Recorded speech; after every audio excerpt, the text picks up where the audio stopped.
বিসমিল্লাহির রহমানির রহিম। সকল প্রশংসা আল্লাহ তাআলার। আজকের আলোচনা এই যে বানর, এই বানর কই থেকে সৃষ্টি হয়েছে এটা আপনারা কি কেউ জানেন? এই বানর সৃষ্টি হয়েছে দাউদ নবীর আমলের থেকে। দাউদ নবী একজন খুব বাদশা ছিলেন, তার সুকণ্ঠের অধিকারী ছিলেন। শনিবার দিন ব্যবসা বাণিজ্য এবং মৎস্য মারা নিষেধ করছিলেন। আর শনিবার দিন ছিলেন জুম্বার নামাজ। সাগরের তীরে বসে দাউদ আলাইহিস সালাম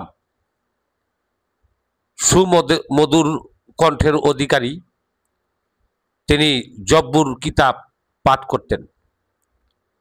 আর যত পশু পাখি আর যত মাছ মৎস্য আছে, দাউদ আলাইহিস সালামের এই জব্বুর কিতাব পড়ার সময় 40 মাইল দূরে থেকে এই কণ্ঠ শুনত।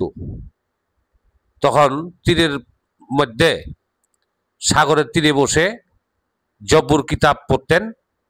আর সেই মৎস্য, পশু পাখি, পাহাড় পর্বত, নদী নালা, খালবিল, এই দাউদ নবীর জব্বুর কিতাব শুনত।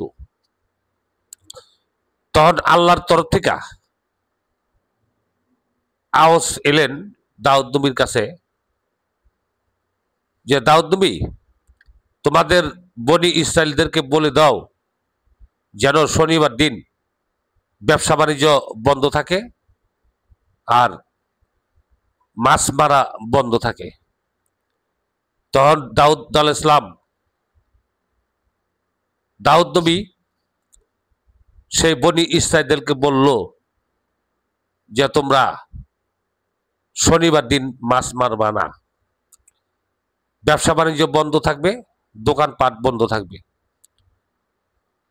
আগেরকার নিয়ম ছিল শনিবার দিন জুম্মার নামাজ পড়া। তখন কিছু বনি ইসরাইল আল্লাহকে ভয় পাইত, এবাদত খানা এবাদত করত। আর কিছু বনি ইসরাইল নদীর তীরে, সাগরের তীরে যা দেখে সাগরের তীরের মধ্যে বহুত মাছ, তখন সেই মাছের লোভে পড়ে মাছ মেরে তারা ধন সম্পদের মালিক হইল। তারপর আল্লাহর গজব নেমে আসলো। তারপর সেই যারা শনিবার দিন মাছ মারত, মাছ শিকার করত, তারা বানর হইয়া গৈরাগরি পারছে। বানর হইয়া গৈরাগরি পারছে। তখন দাউদ নবী খবর পেল যে কিছু বনি ইসরাইল বানর হয়ে গেছে।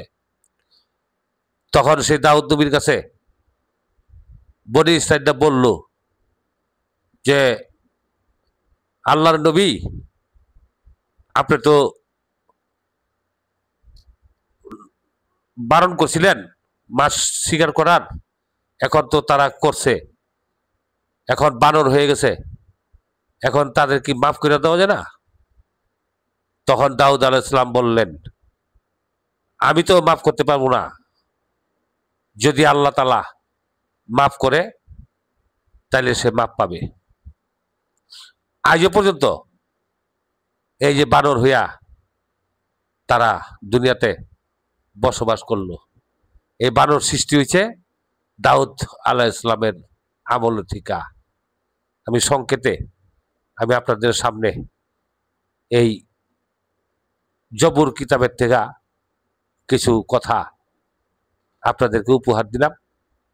আমার কথায় ভাষায় যদি ভুল টানটি হয় নিজ গুণে ক্ষমার দৃষ্টিতে দেখবেন। আর মতামত আমার এই চ্যানেলে কমেন্টে লিখে দিবেন।